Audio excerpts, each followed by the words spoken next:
Ash படத்தில் அறிமுகமானீங்க. அதே படத்தை தான் சித்தார்த் அறிமுகமானார். உங்கள் படமும் 13ஆம் தேதி ரிலீஸு, சித்தார்த் படமும் மிஸ் யூ ரிலீஸு. இந்த போட்டி எப்படி பார்க்குறீங்க?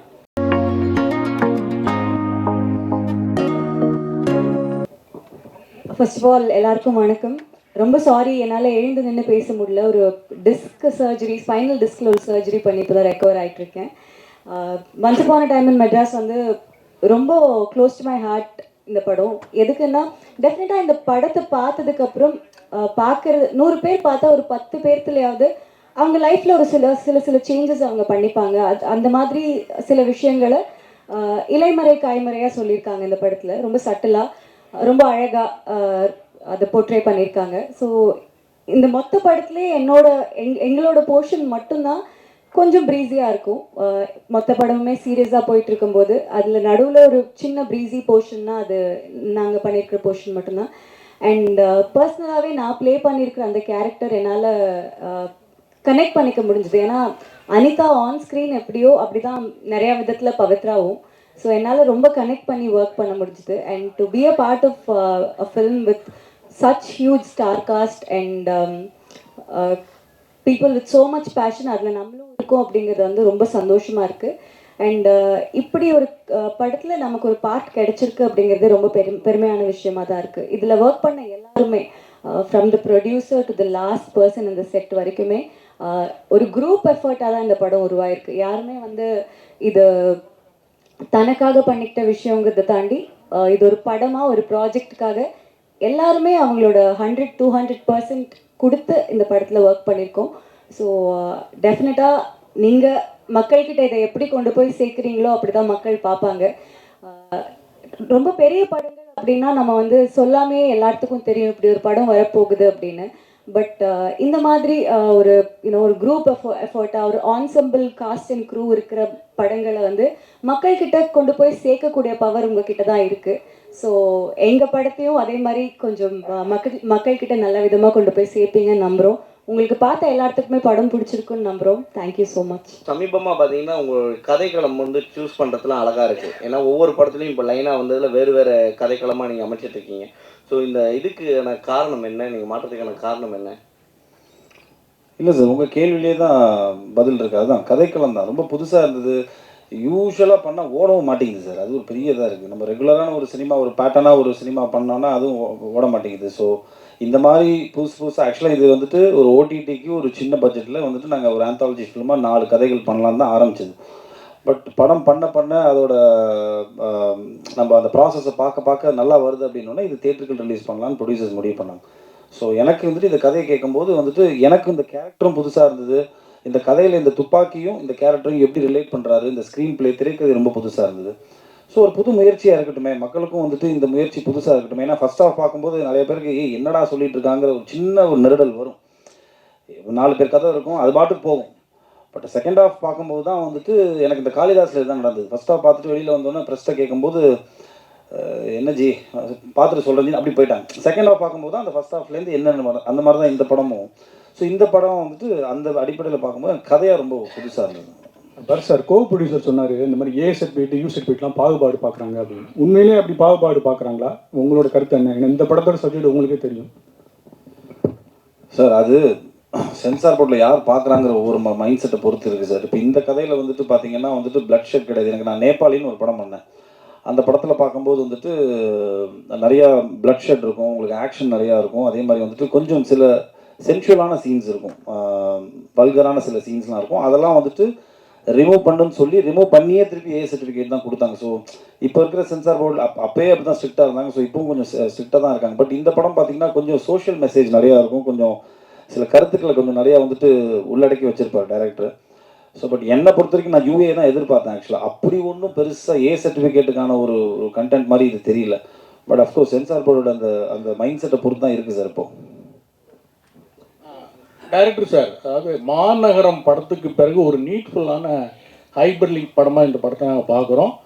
ஆனந்த ஒரு தயாரிப்பாளராக கிடைச்சதுல எங்களுக்கு சந்தோஷமாக இருக்குது சார். ஃபஸ்ட்டு ரிவ்யூ நீங்கள் தான் இப்போ கொடுத்தீங்க. ஏன்னா எங்கள் படத்தை நாங்களே உட்காந்து முன்மொழிஞ்சிட்டு இருக்கோம் மேடையில். நான் தான் சொன்னேன் நிறுத்துங்க, அவங்க பார்த்துட்டு கேட்கட்டும், கேள்வி கேட்டால் தான் ஏதாவது சொல்லுவாங்கன்னு. ரொம்ப சந்தோஷம் சார். சரி, எங்ககிட்ட இருந்து ஒரு நல்ல தயாரிப்பாளர் வந்திருக்கிறதுல எங்களுக்கு ரொம்ப சந்தோஷம்.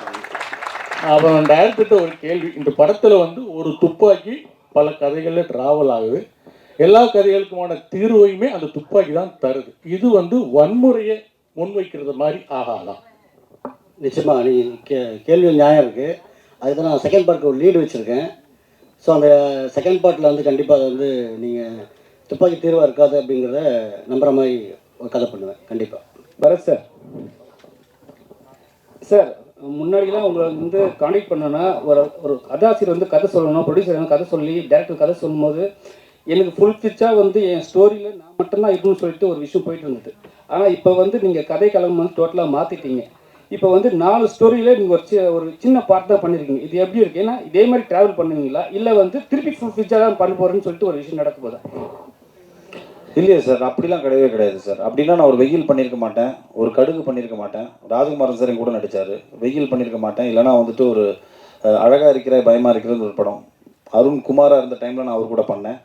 ஸோ என்னை பொறுத்த வரைக்கும் ஒரு கதையில் நம்மளுக்கு என்ன இருக்குது, அதே மாதிரி இந்த கதையை வந்துட்டு என்னோட போர்ஷனுக்கு நான் ஹீரோ சார். சின்ன பாட்டு கிடையவே கிடையாது. நீங்கள் இதை ஒரு பொதுப்படையாக பாருங்களேன், படமாக பார்க்கும்போது என்னோட போர்ஷனுக்கு நான் ஹீரோ. ஒவ்வொரு போர்ஷனுக்கும் அவங்கவுங்க வந்துட்டு ஒரு முக்கியத்துவமான ஒரு கதாபாத்திரமாக பாருங்கன்னு தான் சொல்கிறேன். அதான் இது ரெகுலரான ஒரு ஹீரோ ஹீரோயின், ஒரு காமெடியன், ஒரு 4 ஃபைட்டு அந்த மாதிரி பார்க்கணும்னு நினைக்கிறவங்களுக்கு இந்த படம் பிடிக்காது. ஒரு கண்டென்ட் பேஸ்டாக பார்க்கணும், 2 மணி நேரம் வந்துட்டு நம்மளுக்கு ஒரு திரைக்கதை இன்ட்ரெஸ்டிங்கான ஒரு ஃபிலிம் பார்க்கணுன்னா பார்க்கலாம். ஸோ அந்த அடிப்படையில் தான் நான் வந்துட்டு நான் எப்பவுமே அப்படி தான் பண்ணிட்டு இருக்கேன் சார். என்னோட பேட்டர்ன் ஆஃப் ஃபிலிம்ஸ் அப்படி தான் இருந்திருக்கு. ஒரு சில படங்கள் ஆமாம் ஹீரோயிசம் ஃபிலிம்ஸ் பண்ணி ஆகணும் சார், கமர்ஷியலுக்கு நம்ம பண்ணி தான் ஆகணும். ஸோ அப்படி தான் நான் அதை பார்க்குறேன். டைரக்ட் சார்,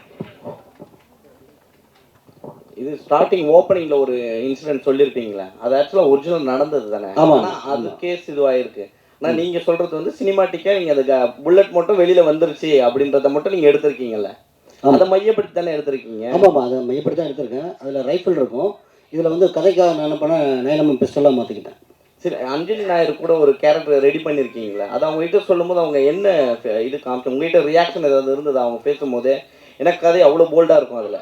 ஏன்னா அவங்க ஒரு ஹஸ்பண்டை தாண்டி இன்னொருத்தவங்க நம்மளை யூஸ் பண்ணுறாங்கன்றது தெரிய வரும்போது ரொம்ப இதுவாக இருக்கும்ல. ஸோ அது அவங்க எப்படி எடுத்துக்கிட்டாங்க நீங்கள் சொல்லும் போது கதையை? உடனே ஒத்துக்கிட்டாங்க கதை சொன்ன உடனே. இதுக்கு முன்னாடி ஒரு 2-3 ஆர்டிஸ்ட் சொன்னேன், அவங்க வந்து கொஞ்சம் பயந்துட்டாங்க. இது வேறு மாதிரி ஏதாவது வந்துடுமோ அப்படின்னு பயந்துட்டாங்க. அப்புறம் அஞ்சலிக்கிட்ட சொல்லும்போது பார்த்திங்கன்னா நான் வந்து வாட்ஸ்அப்பில் தான் சொன்னேன், வீடியோ காலில் தான் சொன்னேன். கதை கேட்டோன்னா கிளைமேக்ஸ் கேட்டோன்னா ஒத்துக்கிட்டாங்க, நான் பண்ணுறேன்னு சொன்னாங்க. அஞ்சலி மேடம், நீங்கள் நெடுநல் வாடை வந்து அவ்வளோ ஹோம்லியாக நடிச்சிங்க. இது வந்து கதை சொல்ல வேண்டாம், அதிகமாக வன்முறை எடுத்தது நீங்கள் தான். இந்த இதை எப்படி பார்க்குறீங்க? ஆஸ் அன் ஆக்டர் நமக்கு புதுசாக ரோல் பண்ண நிறைய ஆசை இருக்கும். நானே இந்த இண்டஸ்ட்ரி வரும்போது நான் பார்க்குறது சேம் ஸ்டோரி சேம் ஸ்கிரிப்ட் பண்ணுற மாதிரி எனக்கு தோணுச்சு. ஸோ சார் இந்த கதை சொல்லும்போது ஓகே அஃப்கோர்ஸ் என் மனசில் எனக்கு தோணுச்சு ஆடியன்ஸ் எப்படி பார்ப்பாங்க. பிகாஸ் ஆடியன்ஸ்க்கு நான் இது வரைக்கும் பண்ணுற படம் தே ஹேவ் அன் இமேஜ். அது பாசிட்டிவாக எடுத்துக்கலாம், நெகட்டிவாக எடுத்துக்கலாம். பட் நான் ஆஸ் அன் ஆக்டர் எனக்கு அந்த ஸ்டோரி கன்வின்சிங்காக தோணுச்சு. அதுவும் தாண்டி டிரெக்டர் கிட்டே I had trust like he will take it properly. So and I think actually நீங்கள் தான் என்கிட்ட சொல்லணும் உங்களுக்கு எப்படி பிடிச்சிருக்கா? தேங்க்யூ. டேரக்டர் சார், சார் படத்தில் வந்து ஒரு பார்ட் வந்து ஜாதி சம்மந்தமாக ஒரு விஷயம் வச்சுருக்கீங்க. எப்பவுமே வந்து ஜாதியை பற்றி பேசினாவே நான் என்னென்னா ஒரு லெவலில் வந்து கொஞ்சம் ஏற்றி சொல்லுவாங்க. ஆனால் நீங்கள் சட்டெல்லாம் சொல்லியிருக்கீங்க. ஆனால் வந்து அந்த ஜாதி பெருமையை காட்டுறதுக்காக ஒருத்தர் சொல்கிற போது இந்த இடத்துல அந்த சோஷியல் இஷ்யூ இங்கே நிறைய இருக்குது. சரிங்களா? அது ஏதாவது உங்களுக்கு வந்து பாதிக்குமா? இல்லை புரியல, உங்கள் கேள்வி எனக்கு புரியல, சாரி. இல்லை என்னென்னா இப்போ வந்து ஜாதி பெருமை பேசுகிறவங்க தான் வந்து கீழ்மட்ட ஜாதியை வந்து கொள்றாங்கன்னு சொல்லிட்டு ஒரு விஷயம் வச்சுருக்கீங்க. ஸோ அது வந்து இந்த கொள்றதுனால இப்போ இருக்கிற சுச்சுவேஷனுக்கு, ஏன்னா இப்போ இருக்கிற வந்து ஜாதி நீங்கள் கூட பார்த்துருப்பீங்க மலம் கலந்த விஷயம்லாம் நடந்திருக்கு. ஸோ இந்த விஷயம் வந்து இந்த படத்துக்கு பாதிக்குமா? கண்டிப்பாக பாதிக்காதுங்க, நான் அப்படி ஒன்றும் சொல்லி அதில் இல்லை. ஏன்னா ஜாதி பெருமையை பேசுகிறவங்க தான் வந்து ஜாதி கீழே இருக்கிறவங்க வந்து கொள்றாங்க. சரிங்களா? ஏன்னா அவங்க எதிர்க்க முடியாத லெவலில் வந்து கீழ் ஜாதி ஆளுங்க இருக்காங்களா? இல்லை அப்படிலாம் இங்கே யாருமே இல்லை. இப்போ இந்த கதைக்கு அது தேவைப்பட்டுச்சு அப்படின்றதுனால தான் அதை வச்சேனே தவிர அப்படி யாரும் இல்லை. இங்கே ஓரளவுக்கு எல்லாமே படிக்க ஆரம்பிச்சிட்டாங்க. எல்லாமே ஓரளவுக்கு சென்னையை பொறுத்த வரைக்கும் அந்த பாகுபாடு கொஞ்சம் ஓரளவுக்கு கம்மியாக தான் இருக்குது. சார் இந்த சென்னையில் நான் சென்னையில் பிறந்து வளர்ந்தேன், அதனால் அப்படின்னு நினைக்கிறேன். சார் இந்த கதைகளே வந்து அபிராமியோட கதை தான் எனக்கு ரொம்ப பிடிச்சிருந்தது.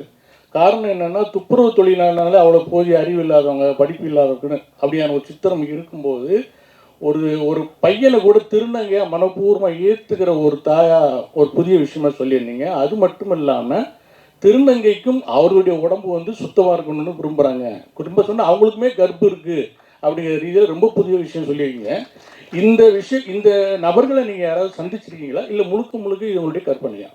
இல்லை, இது கற்பனையாக இருக்குது. நம்ம படிக்கிறோம் இல்லைங்களா? ஸோ இதை சார்ந்த சில புத்தகங்கள் படிக்கும்போது அதன் வர தாக்கம் தான் எனக்கு. நிறைய இந்த திருநங்கைகள் நம்ம பார்க்கும்போது பார்த்திங்கன்னா ரோட்டில் பிச்சை எடுக்கிற மாதிரியும் பாலியல் தொழில் பண்ணுற மாதிரியும் பார்த்துட்டே இருக்கும். ஸோ அவங்க வந்து அவங்களுக்கு இதை விட நிறைய படிக்கிறவங்க இருக்காங்க, ரைட்டர்ஸாக நிறைய பேர் இருக்காங்க. ஸோ அவங்களாம் நான் நிறைய மீட் பண்ணியிருக்கேன், அவங்களாம் பேசியிருக்கேன், பழகியிருக்கேன். ஸோ அந்த தாட் நமக்குள்ளே இருந்துகிட்டே இருக்கும். ஸோ வேறு மாதிரி எதாவது காட்டலாமே அப்படின்றதுக்காக தான் அவங்க வந்து எப்படி மாறுறாங்க அந்த பக்கமே நான் போகிறேன்.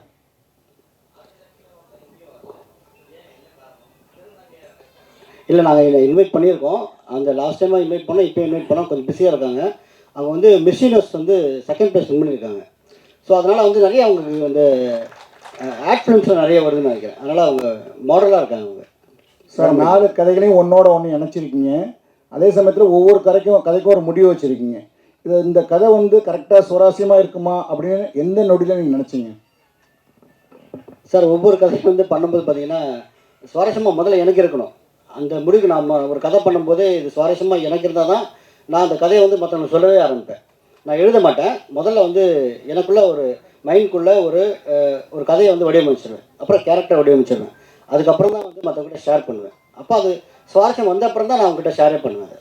சார், 4 ப்ரொடியூசரில் ஒரு ப்ரொடியூசர் சொன்னார், இங்கே 4 ப்ரொடியூசரில் ஒரு ப்ரொடியூசர் சொன்னார். என்ன சொன்னார்னா, ஸ்டேஜில் இந்த படத்தில் வந்து எனக்கு வந்து புரியவே இல்லை, ஏன் ஏசரி கொடுத்தாங்கன்ட்டு. நீங்கள் கதை சொல்லும் போது கண்டிப்பாக இந்த கண்டென்ட்லாம் சொல்லியிருப்பீங்க. அவர் ஏற்கனவே 7 8 டேரக்டர் அண்ட் ப்ரொடியூசரு, சரிங்களா? அவருக்கே புரியலன்னா மற்றவங்களுக்கு எப்படி புரியும்? ஒரு நிமிஷம்.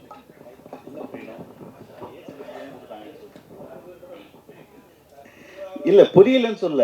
இது அந்தளவுக்கு வன்முறையான கதையும் இல்லை. அந்தளவுக்கு நம்ம பிளட் ஸ்குவாஷோ இப்போ ரீசெண்டாக ஒரு படம் பார்த்தேன், ட்ரில் இந்த பக்கம் போட்டு இப்படி வருது பார்த்தா இதுதான் சரி. அது யூஏர் நம்ம இதுவாக சொல்லலை. அப்போ நம்ம ரொம்ப எக்ஸ்பெக்ட் பண்ணோம். இதில் வந்து நீங்கள் இப்போ ஆல்மோஸ்ட் டெலிவரி சீன்ஸ் நம்ம நெக்ஸ்ட்டு பண்ணுறோம். ஒரு 25 மினிட்ஸ் நம்ம கட் பண்ணிடுவோம். ஃபுட்டேஜ் கட் பண்ணிவிட்டு மறுபடியும் போய் நம்ம அதே சர்டிஃபிகேட் தான். அப்போ நம்ம கட் பண்ணாமல் இருந்திருக்கோம் இல்லையா? அதுவும் வந்து தப்பான இதில் ஆர்கியூமெண்ட்ஸ் தான், டிஸ்கஷன்ஸ் தான். அதெல்லாம் கட் பண்ணிட்டு சொல்லிட்டாங்க. இது நெக்ஸ்ட் இதில் இன்னும் நம்ம அதில் என்னென்ன சேஞ்சஸ் பண்ணியிருக்கோம்னு சொல்லிட்டு நாங்கள் நெக்ஸ்ட் இதில் சொல்கிறோம். அது டேரக்டர் சொன்னதான் நல்லா இருக்கும் நினைக்கிறேன். சார், 20 நிமிஷம் வந்து இந்த படத்தோட ஃபுட்டேஜ் வந்து எடிட் பண்ண வச்சுருக்காங்க. அதாவது பிளட்டுனால ஏதோ ஒரு காரணத்தினால பண்ணியிருக்காங்கன்னு சொல்கிறீங்க. அப்போ சின்ன படங்களை வந்து சென்சார் வந்து வஞ்சிக்குதா? சார், இது என்னதான் கேட்டிங்களா? எனக்கு தானே? ஓகே சார், இது வந்து எனக்கு முதல் படம்ன்றதுனால எனக்கு அது தெரியல. நான் இப்போ அங்கே போனேன், உங்களுக்கு யூஏ வேணுமா ஏ வேணுமான்னு கேட்டாங்க. ஸோ யூஏனா இவ்வளோ கட்டு இருக்குது, ஏன்னா இவ்வளோ கட்டு இருக்குனாங்க. யூஏல பார்த்தீங்கன்னா கண்டென்ட்டே வந்து அவங்க வந்து தூக்க சொல்கிறாங்க ஒரு கண்டென்ட்டே. இப்போ அஞ்சலி போர்ஷன் பார்த்துருப்பீங்க, அதில் முக்கியமான போர்ஷன்லாம் வந்து கட் பண்ண சொல்கிறாங்க. ஸோ அப்படிலாம் வந்து படம் பார்க்குற சுவாரஸ்யமே இருக்காது. ஸோ அதனால் வந்து ஏ கொடுத்தாலும் பரவாயில்ல, கண்டென்ட் தான் எனக்கு வேணும்னு சொல்லிட்டு நான் வாங்கியிருக்கோம். நான் ப்ரொடியூசர்கிட்ட டிஸ்கஸ் பண்ணேன். அவர் என்ன சொன்னார், ஸ்ட்ராங்காக சொன்னார், நீங்கள் வாங்க பரவாயில்ல பார்த்துக்கலாம் அப்படின்னு சொல்லிட்டார். பரத் சார், உங்கள்கிட்ட ஒரு கேள்வி. நீங்கள் வந்து நிறைய நெகட்டிவ் ரோல் பண்ணியிருக்கீங்க, பட் அதுக்கு ஒரு ரீசன் இருக்கும். மேபி ஹீரோயின்காக ஏதாச்சும் ஒரு விஷயம் ரிவெஞ்ச் எடுக்கிற மாதிரி ஒரு சப்ஜெக்டாக இருக்கும். பட் இப்போ உள்ள உங்க கூட நடித்த சக நடிகர்கள் வந்து ஹீரோவாக இருந்தவங்க எல்லாருமே இப்போ மெயினாக முழுக்க நெகட்டிவ் வில்லனாகவே பண்ணுறதுக்கு இன்ட்ரெஸ்ட் காட்டுறாங்க. இன்கேஸ் ஃபியூச்சரில் நீங்கள் அந்த மாதிரி பண்ணுறதுக்கு ஐடியா இருக்கா? கண்டிப்பாக பண்ணுவேன் சார். பட் அந்த மொத்தம் நெகட்டிவ் கதாபாத்திரம் என் மேலே இருக்கணும். அந்த பிரிஞ்சுலாம் இருக்கக்கூடாது. இப்போது அருண் விஜய் பண்ணார்ல அஜித் சார் படத்தில், ஸோ அந்த மாதிரி இருந்துச்சுன்னா, நல்ல டேரக்டர் இருந்துச்சுன்னா நம்மளுக்கு நம்ம பண்ணுற ஒரு எஃபர்ட், நம்ம போடுற அந்த இன்வெஸ்ட்மெண்ட் வந்து யூஸ்ஃபுல்லாக போய் சேரும். இல்லைனா சும்மா ஏனோ தானோன்னு பண்ணுறது வேஸ்ட். கண்டிப்பாக பண்ணுவேன் சார். ஏன்னா இன்ஃபேக்ட் ஏதோ ஒரு இன்டர்வியூவில் கூட ஒரு விஜய் சேதுபதி கூட சொல்லியிருப்பார், நெகட்டிவாக பண்ணுறது தான் இன்னும் ஆக்சுவலாக மீட்டர் அதிகம், இன்னும் நிறையா பெர்ஃபார்ம் பண்ணலாம், இன்னும் எக்ஸ்ட்ராவாக வந்து நம்மளால் வந்துட்டு ஒரு ஸ்டெப் போய் பெர்ஃபார்ம் பண்ண முடியும். ஸோ கண்டிப்பாக நான் பண்ணுவேன் சார். ஒரு கேள்வி, அது இந்த சர்டிஃபிகேட் சென்சார் சர்டிஃபிகேட் பண்ணிடுறேன். இப்போது ஏ சர்டிஃபிகேட் கொடுத்தாங்க, நீங்கள் பேசாமல் வந்துட்டுங்கன்னு சொன்னீங்க. பட் இதே மாதிரி சூப்பர் ஸ்டார் படங்கள், அப்புறம் பெரிய டைரக்டர் சங்கர் போன்ற படங்கள்லாம் இதை விட பெரிய வன்முறைகள்லாம் இருக்குது. படங்களில் இருக்குது. பட் அதுக்கு வந்து யூ சர்டிஃபிகேட்டே கொடுக்குறாங்க. அதை பற்றி நீங்கள் ஃபைட் பண்ணாமல் வந்தீங்க, உங்களுக்கு யாராவது அட்வைஸ் பண்ணலையா? அதை பற்றி நீங்கள் இப்போ அந்த மாதிரி பெரிய டைரக்டர் பெரிய படங்களுக்கு கொடுக்குறத பற்றி நீங்கள் என்ன நினைக்கிறீங்க? இப்போ பெரிய ஹீரோக்கள் படங்களுக்கு யூ சர்டிஃபிகேட் கொடுத்துட்றாங்க.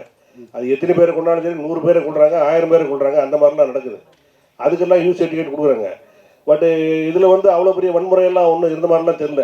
துப்பாக்கி சூடு மட்டும்தான் தெரியுது, வேறு ஒன்றும் தெரில.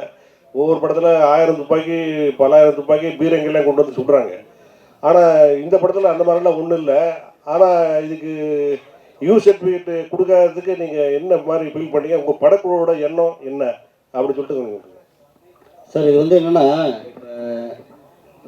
இந்த கதை இப்போ ஏற்கனவே சொன்னதான் எனக்கு வந்து என்னென்னா, இப்போ நீங்கள் கண்டென்ட் ரொம்ப ஸ்ட்ராங்காக இருந்ததுனால நான் இந்த யூலாம் பற்றி கவலைப்படல ஃபஸ்ட்டு.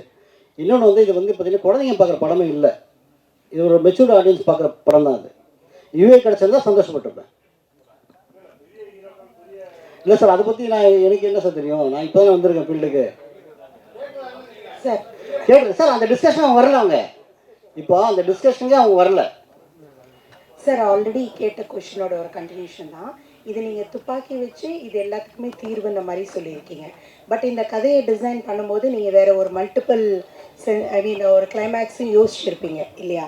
ஸோ அப்படி இருந்ததுன்னா இது நீங்கள் என்னவா யோசிச்சுருந்துருப்பீங்க? இந்த துப்பாக்கின்னு ஒன்று இல்லாமல் இது எல்லா பிரச்சனைக்கும் என்ன தீர்வாக, ஆல்டர்னேட்டிவாக என்ன கிளைமேக்ஸ் யோசிச்சிங்க? தெரியல, எனக்கு அந்த மாதிரி ஐடியாவே இல்லை. இப்போ நீங்கள் பார்ட் 2ல் வந்து கண்டிப்பாக வன்முறை வந்து தீர்வுன்றதை கண்டிப்பாக சொல்லுவேன். வாய்ஸ் படத்தில் அறிமுகமானீங்க, அதே படத்தை தான் சித்தார்த் அறிமுகமானார். உங்கள் படமும் 13ஆம் தேதி ரிலீஸு, சித்தார்த் படமும் மிஷ்யூ ரிலீஸு. இந்த போட்டி எப்படி பார்க்குறீங்க? நான் என்ன சொல்லணும்னு நினைக்கிறீங்க? வாழ்த்துக்கள் நண்பா, அவ்வளோதான்.